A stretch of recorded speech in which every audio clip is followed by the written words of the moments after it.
Morning with Farah. Welcome back ATV morning with Farah में खुश आमदीद। आई होप कि आप सब लोग बिल्कुल ठीक ठाक होंगे, लेकिन चूंकि बरसात का मौसम ज़रा चलता चला आ रहा है और जब यही टाइम आ जाता है ना, जब बरसात शुरू हुए कुछ दिन हो चुके होते हैं, तो हम सब के पास ज़्यादा दर्दों की, तकलीफ़ों की शिकायत बढ़ जाती हैं।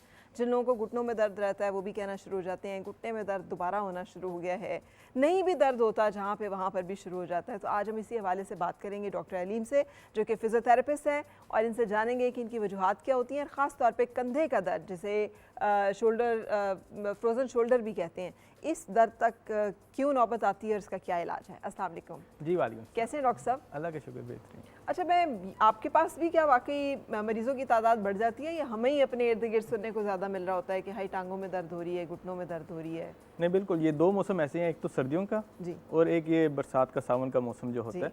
इसके अंदर यूजली लोगों के जो क्रॉनिक पेन्स होते हैं वो ट्रिगर हो जाते हैं। किसी को 10 साल पहले कोई चोट लगी थी तो वो या सावन में उसका पेन बढ़ जाएगा या विंटर्स में उसका पेन इंक्रीज़ हो जाएगा। ठीक है। तो अब मुझे बताइए कि जिन लोगों को कंधे के दर्द के मसाइल होते हैं, अमूमन इसकी वजूहात क्या होती हैं? देखिए, कंधे का दर्द, जो फ्रोजन शोल्डर, बेसिकली अगर हम टिपिकली फ्रोजन शोल्डर की बात करें तो frozen shoulder basically old age के अंदर होता है। मतलब फ्रोजन शोल्डर किसी भी यंगस्टर्स को नहीं होगा, ये 40 प्लस या 50 प्लस लोगों को फ्रोजन शोल्डर होता है। ठीक है। और इसके अंदर दो तरह के फ्रोजन शोल्डर होते हैं। एक को हम कहते हैं प्राइमरी फ्रोजन शोल्डर, जिसका कॉज कुछ नहीं होता। पेशेंट आते हैं और कहते हैं कि जी मुझे महीना पहले दर्द शुरू हुआ था और मुझे नहीं पता कैसे स्टार्ट हुआ था, और वो ग्रेजुअली इंक्रीज़ करता गया और उसकी वजह से जो मेरी शोल्डर की मूवमेंट थी पहले बेहतर थी, ऐसे ऐसा कम होती गई with the passage of time. और दूसरा होता है secondary frozen shoulder, secondary to some cause, secondary to some trauma, secondary to जिस तरह फालिज के बाद लोगों को फ्रोजन शोल्डर हो जाता है, या फिर लोगों को कोई चोट लगी, कोई एक्सीडेंट हो गया, या फिर किसी की कोई सर्जरी हो गई, उसके बाद लोगों को फ्रोजन शोल्डर हो जाए, तो उसको हम कैटेगराइज कर देते हैं कि ये सेकेंडरी फ्रोजन शोल्डर है। तो इडियोपैथिक होता है या फिर सेकेंडरी फ्रोजन शोल्डर, ये दो तरह के फ्रोजन शोल्डर होते हैं। सही। अब मुझे बताइए कि जो पहले वाला है, कि जिसका हमें कुछ मालूम भी नहीं है, कि कोई वजह भी नहीं है, भले चंगे चलते फिरते भागते दौड़ते, और अचानक पता चला कि बस बाजू में जो है ना वो कुछ, कंधे में कुछ दर्द हो रहा है, और कि यहाँ तक नहीं जा रहा, शर्ट पहनने में मुश्किल हो रही है, मुसीबत हो रही है, एंड देन आहिस्ता आहिस्ता मामला और ख़राब हो गया। बिल्कुल तो बिल्कुल। क्या करें फिर? देखिए, जो फ्रोजन शोल्डर के अंदर जो घर पे आप कर सकते हैं वो है कि इसको मोबाइल रखें, इसको कीप ऑन मूविंग। अगर आपको पेन हो रहा, होता क्या है कि पेन स्टार्ट हुआ और उस पेन को अवॉइड करने के लिए हमने मूवमेंट कम कर दी। अब जब मूवमेंट कम कर दी तो मज़ीद हम जब मूवमेंट नहीं करेंगे तो वो और ज़्यादा जो रेंज ऑफ मोशन है वो कम हो जाएगी।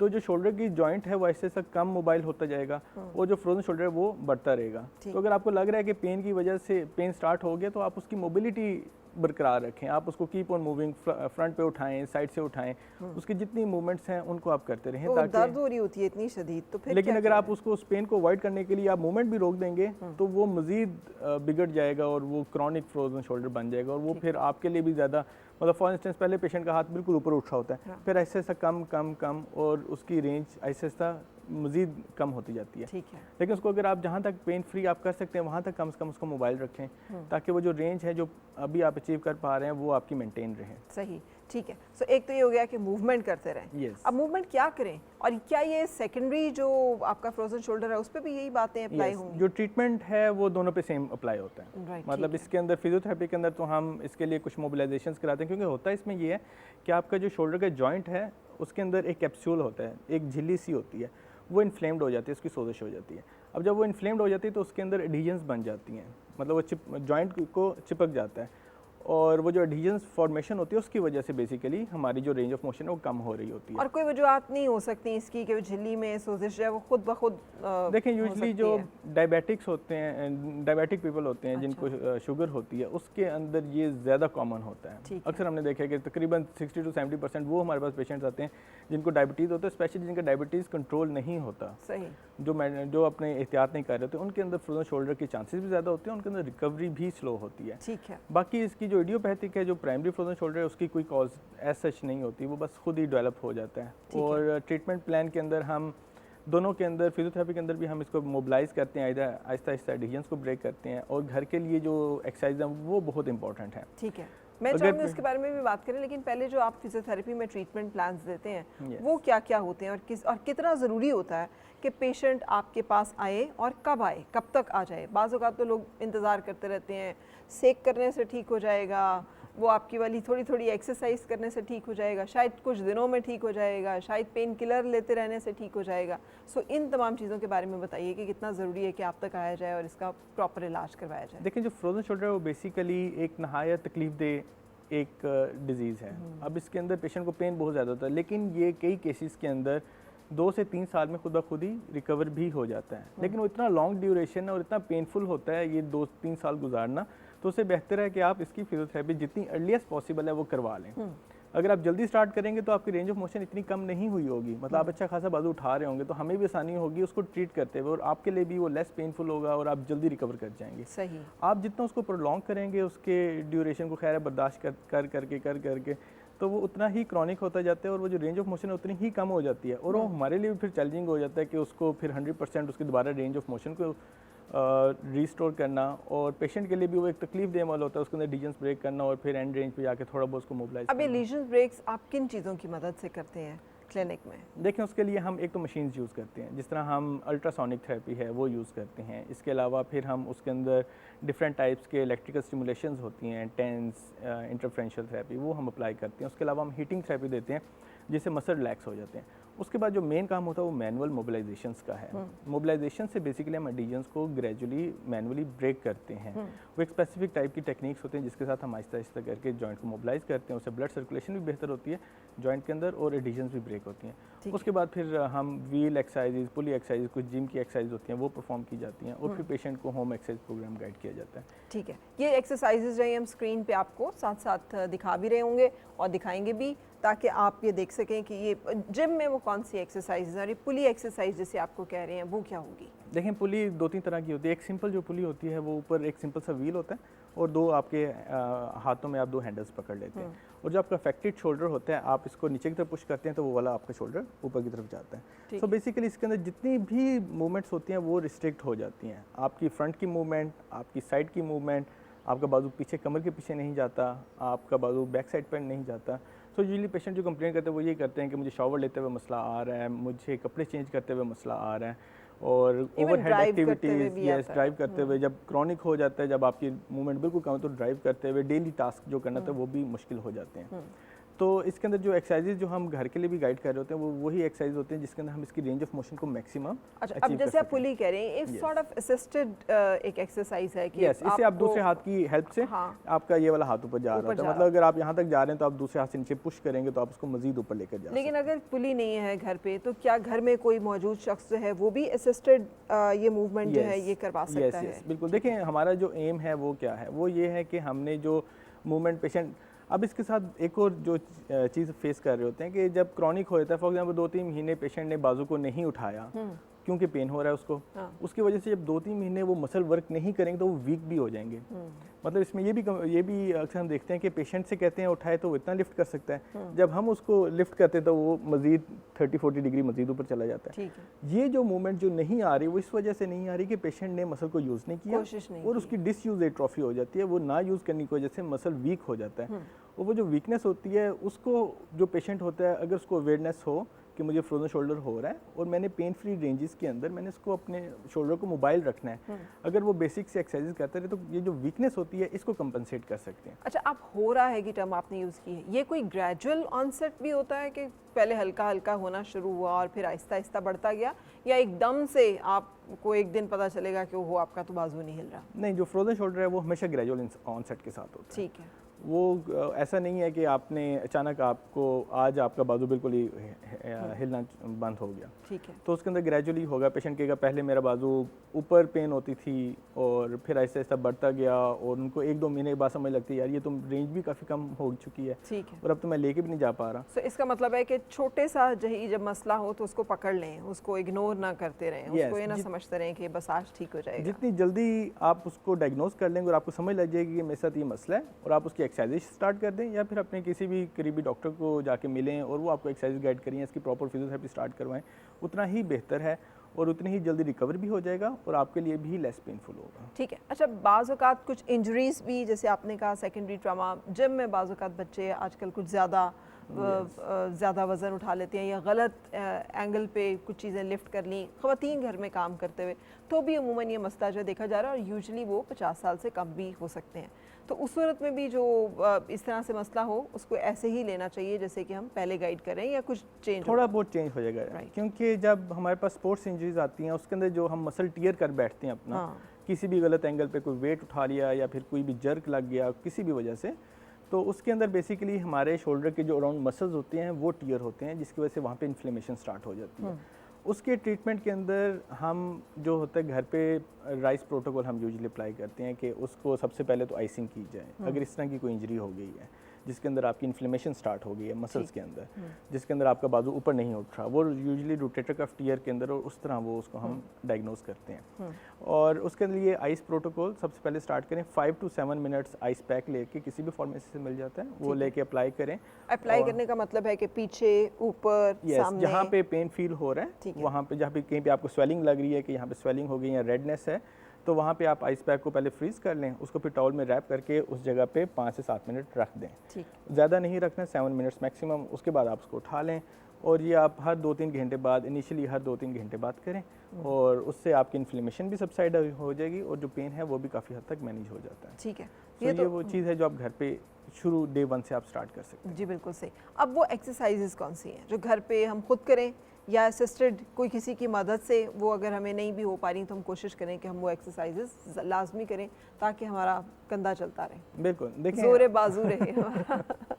देखिए जो हम स्टार्ट करते हैं, जो आप घर पे जो अगर आपके पास कोई हेल्पर है तो वो अच्छा होता है कि फॉर इंस्टेंस कि आप बाजू उठा रहे हैं और यहाँ तक जा रहे हैं, हेल्पर इसको मजीद लेकर जाएं और जहाँ तक आप बर्दाश्त कर सकते हैं आप बर्दाश्त करें, उसके बाद आराम से ग्रेजुअली। और आप भी ज़रा थोड़ा बर्दाश्त करें, ये ना हो कि ज़रा से ही कुछ हो तो आप कहें वो जितना आप बियर कर लेंगे उतना बेहतर है आपके लिए, क्योंकि उतना ही आहिस्ता आहिस्ता फिर आपकी रेंज पहले इतनी हो रही थी तो आप अगले दिन जब ट्राई करेंगे तो इसकी हमेशा 10 to 12 रेपिटेशंस, इस तरह 2 to 3 सेट्स इसके करते रहें। ठीक है। और इसी तरह फ्रंट से उठाएं, उसको जाके रोकें थोड़ी देर, 8 to 10 सेकंड होल्ड करें, कोई बंदा आपको हेल्प कर रहा है या फिर आप अपने दूसरे हाथ से भी असिस्टेंस ले सकते हैं, और इसको आप जाके रोकें और आहिस्ता आहिस्ता वापस लें। इसी तरह आप साइडवेज से किसी की हेल्प के साथ, कोई बंदा, आप इतना उठा पा रहे हैं तो आपका जो असिस्टेंट है वो थोड़ा सा इसको मजीद ऊपर ले जाए और जहाँ तक आप पेन बर्दाश्त कर सकते हैं वहाँ पे रोक के रखें, एंड देन वापस आहिस्ता आहिस्ता जो कैप्सूल है उस पर स्ट्रेच आएगा और वो जो एडिशंस है वो आहिस्ता आहिस्ता रिलीज़ होने शुरू हो जाएंगी। ठीक है। इसी तरह कमर के पीछे हाथ लेकर जाएँ और दूसरे हाथ की हेल्प के साथ भी आप इसको ऊपर लेकर जा सकते हैं, या फिर कोई आपका असिस्टेंट है तो वो आपके बाजू को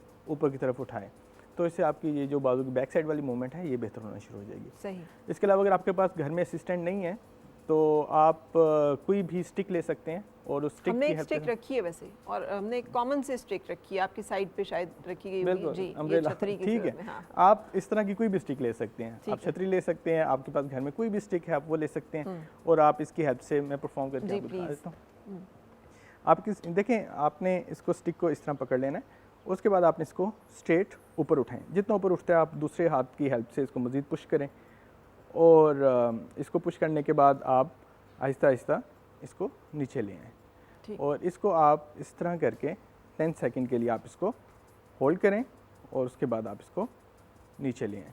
ये आप 10 टाइम्स ये एक एक्सरसाइज करें। इसके अलावा जो सेकंड एक्सरसाइज कर सकते हैं वो आप इसी स्टिक को साइडवेज उठाएंगे और इसको जाके मैक्सिमम जितना आप ऊपर लेके जा सकते हैं आप ऊपर लेकर जाएँ, और इसको फिर आप 10 सेकंड होल्ड करके नीचे ले आएँ। इस एक्सरसाइज को भी आप 10 टाइम्स रिपीट करें। इसके अलावा आप स्टिक को इस तरह पकड़ें और इसको फुल नीचे लेकर जाएं, 10 सेकंड होल्ड करें और वापस 10 टाइम्स आप ये वाली एक्सरसाइज करें, और उसके अलावा आप ऊपर लेकर जाएं और नीचे लेकर आएँ, 10 टाइम्स आप ये एक्सरसाइज करें। ये बेसिकली 4 मूवमेंट्स हैं जो हमारे शोल्डर जॉइंट पे ज़्यादा रिस्ट्रिक्ट होती हैं, हमारी फ्लेक्जन, साइडवेज मूवमेंट, हमारी कमर के पीछे और ये वाली मूवमेंट। तो ये 4 एक्सरसाइजेज करके आप अपने इन मूवमेंट्स को आहिस्ता आहिस्ता रिस्टोर कर लेंगे और वो आपकी जो मूवमेंट है वो आपकी मेंटेन रहेगी। बिल्कुल सही। अच्छा, अब इसके साथ साथ ये जो आपने कहा था कोल्ड थेरेपी, क्या हीट थेरेपी भी देना ज़रूरी है? बहुत सारे लोग तो टकोरें करना ही शुरू हो जाते हैं ना, हमारे यहाँ कोल्ड थेरेपी, कोल्ड कंप्रेशन की निस्बत ये ज़रा हीट का ज़्यादा रुझान है, क्या हम ज़्यादा सिकाई ज़्यादा करते हैं? देखिए, अब ये चीज़ जानना ज़रूरी है कि what's the difference between cold and heat fermentation. ठीक। जो कोल्ड है वो हम कब अप्लाई करते हैं और हीट कब अप्लाई करनी है, दोनों का काम पेन मैनेजमेंट है। ठीक है। अगर आप हीट लगाएंगे या कोल्ड लगाएंगे आपके दर्द में आपको सुकून मिलेगा, और जो हीट है वो आपने तब करनी है जब आपको लगे कि मसल्स आपके ज़्यादा स्टिफ हो रहे हैं, क्योंकि जो हीट है वो ब्लड सर्कुलेशन को बेहतर करती है, मसल्स को रिलैक्स कर देती है। ठीक है। कोल्ड आपने तब करनी है जब आपको लगे कि जो आपका स्पेसिफिक मसल्स या जो जॉइंट्स हैं या जो कैप्सूल है वहाँ पे इन्फ्लेमेशन हो रही है, तो उसके अंदर हम कोल्ड थेरेपी करते हैं। जहाँ पे इन्फ्लेमेशन, सोजश हो रही है, आपको लगे कि स्किन रेड हो रही है, कोई सोजश हो गई है, उसके अंदर हम यूजली कोल्ड थेरेपी करते हैं। इसके अलावा अगर आपको इंजरी हुई है तो इनिशियली जो है वो कोल्ड ज़्यादा बेहतर है, और अगर आपकी इंजरी पुरानी हो गई है, फॉर एग्जांपल 2-3 हफ्ते गुजर गए हैं, तो फिर आपके लिए हीटिंग ज़्यादा बेहतर है। क्रॉनिक केसेस के अंदर हीटिंग की जाती है, और जो एक्यूट केसेस हैं उसके अंदर हम कोल्ड थेरेपी करते हैं। बिल्कुल सही। अच्छा डॉक्टर साहब, आजकल एक और जो कॉन्सेप्ट है वो है कि बस जिम जाना बहुत ज़रूरी है अगर आपने अपने आप को फिट एंड एक्टिव रखना है, और अगर आपने मतलब हेल्दी एंड स्मार्ट रहना है, ठीक है। तो अब होता ये है कि हमारे बच्चे, खास तौर पे यूथ जो है, बहुत बड़ा चैलेंज ये है कि हर बच्चे कहता है जिम जाना है, और अब जिम की फ़ी जो है कम अज़ कम भी जो शुरू होती है तो 10,000 से तो कम पर मंथ कोई भी नहीं है ना, जो बहुत आपने आम सा भी हो। अब इसको कैसे, इस बजट को कैसे मैनेज करें हम, कि हम हेल्दी भी रहें? देखिए, मैं तो रिकमेंड नहीं करता अगर बच्चा 20 ईयर से कम का है तो वो जिम ना जाए। अच्छा। क्योंकि जिम के अंदर 20 ईयर से कम जो माइंडसेट होता है वो इतना मैच्योर नहीं हुआ होता। आप जाके देखते हैं कि फलां बंदा इतना अच्छा वेट उठा रहा है, तो आप जाके पहले दिन ही आप उतना वेट उठाना शुरू कर देते हैं, उसकी वजह से आपकी इंजरीज या फिर आप बहुत सारे ऐसे सप्लीमेंट्स लेना शुरू कर देते हैं उस चक्कर में कि आप बल्क आपके ऊपर आए, मसल मास आया। आप ये नहीं देख रहे कि वो 40 साल का बंदा है, आप 18 साल के हैं अभी, आपकी बॉडी और उसकी बॉडी में ज़मीन आसमान का फ़र्क होगा। एग्जैक्टली। और आपको अपने गोल्स पता होने चाहिए कि मैं ये जिम या फिर मैं अगर कोई एक्सरसाइज करूँ तो क्यों कर रहा हूँ। आप हेल्दी रहने के लिए, फिटनेस के लिए आप कर रहे हैं, या फिर आपने किसी कंपटीशन में जाना है बॉडी बिल्डिंग के। अगर तो आपने बॉडी बिल्डिंग के कंपटीशन के लिए आप रेडी हो रहे हैं तो फिर तो ठीक है, आप ग्रेजुअली जाएं, शुरू से ही जाएं और अपने आप को मेंटेन करें। अगर आपका जो गोल है वो सिर्फ फिटनेस है तो ज़रूरी नहीं कि आप सिर्फ जिम जाएँ, आप सिंपल वॉक करें, आपको जो पसंद है आप वो करें। मैं कहता हूँ कि आप अपनी सेडेंटरी लाइफस्टाइल से निकलें, आपका लाइफस्टाइल एक्टिव होना चाहिए, और उस एक्टिव लाइफस्टाइल के लिए आपको क्या करना है, सिर्फ 40 मिनट्स टू 50 मिनट्स आप वॉक कर लें, आप स्विमिंग पूल आपके पास है आप वो कर लें, आप जॉगिंग कर लें, आपके पास साइकिल है तो साइकिलिंग करें। Cycling is the best exercise, उससे आप कार्डियो भी हो जाती है। आप रस्सी कूदना, यस रस्सी कूद लें, आप घर के अंदर मैट डालें और आप बेतहाशा एक्सरसाइजेस किस कदर ज़्यादा है आपके ख्याल में इन एक्सरसाइजेस के करने में, और जिम में जो हम खास ठीक है बहुत फ़ायदा है उनका, इसमें कोई मतलब टारगेटेड एक्सरसाइजेस होती हैं स्पेसिफिक, आपको उसके लिए मतलब target muscle growth and muscles को आप उसमें प्रैक्टिस कर रहे होते हैं, बट स्टिल आप कैसे कंपेयर करते हैं दोनों? देखिए, अगर आपके पास फैसिलिटी, फॉर इंस्टेंस आपके पास जिम जो है आपके पास करीब नहीं है, तो ये कोई बहाना नहीं होना चाहिए कि मैं अब एक्सरसाइज नहीं कर पाता क्योंकि मेरे घर के साथ कोई जिम नहीं है, या फिर मैं जिम अफोर्ड नहीं कर सकता। तो आप सिंपल एक मैट लें, अगर मैट भी नहीं है तो आप सिंपल कारपेट के ऊपर बैठ के और आप बेतहाशा एक्सरसाइज कर सकते हैं, और आप तकरीबन इक्वली, क्योंकि आप बॉडी वेट के साथ और against the gravity, against the resistance कर रहे होते हैं, तो आप बेतहाशा एक्सरसाइजेज से बेतहाशा फ़ायदे ले सकते हैं। और आप इक्वली अगर आप सिर्फ फिटनेस के लिए कर रहे हैं तो आपको ज़रूरी नहीं कि आप जिम लाजमी जाएँ। बिल्कुल सही। डेफिनेटली रेजिस्टेंस ट्रेनिंग जो है वो बहुत अच्छी है, लेकिन ये आपको बहाना नहीं होना चाहिए कि मेरे पास रेजिस्टेंस ट्रेनिंग नहीं है तो मैं अब एक्सरसाइज नहीं करता। अच्छा ये भी बताइएगा कि ये जो जब हम शोल्डर की बात करते हैं और ख़ास तौर पे फ्रोज़न शोल्डर की बात करते हैं, क्या आपके ख्याल में इसका कोई ताल्लुक डाइट से भी नज़र आता है आपको, और उस हवाले से भी आप क्या गाइड करेंगे कि क्या चीज़ें हमारी डाइट में रहनी चाहिए ख़ास तौर पे to avoid such injuries and such problems? देखिए, किसी स्पेसिफिक डाइट की वजह से, फॉर एग्जांपल जो आजकल स्पेसिफिकली फास्ट फूड आए हुए हैं उनकी वजह से ये यंगस्टर्स के अंदर हमारी जो इंजरीज़ हैं वो बहुत ज़्यादा होना शुरू हो गई। लेकिन आपको अगर फ्रोजन शोल्डर और इस तरह की कोई भी इन्फ्लेमेटरी आपको कोई डिजीज़ हो गई है तो उसके लिए जो सबसे बेस्ट है, जो हम अपने हर पेशेंट को भी बता रहे होते हैं, कि आप हल्दी इस्तेमाल करें। हल्दी वाला दूध रात में पिएँ।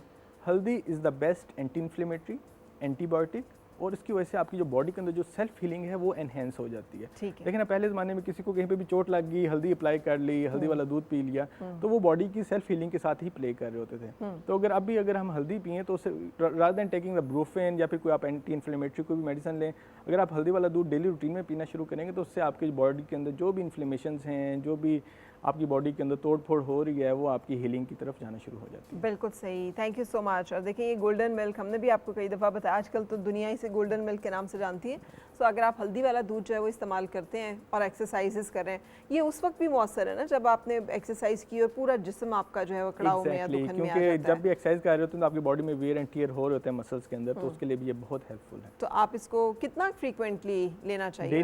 डेली यूज़ करें, इसका कोई नुकसान नहीं है। दूध के साथ हम इसलिए कहते हैं क्योंकि हल्दी की तासीर थोड़ी गर्म होती है, तो आप उसको दूध के साथ लेंगे तो आपके स्टोमक के ऊपर उस तरह के कोई साइड इफ़ेक्ट्स नहीं है। बिल्कुल सही। Thank you so much doctor Haleem for being with us. I hope कि इन्फॉर्मेशन आपके लिए यूज़फुल होगी। ब्रेक के लिए रुकेंगे और ब्रेक के बाद आपसे मिलेंगे हम मेहमान के साथ।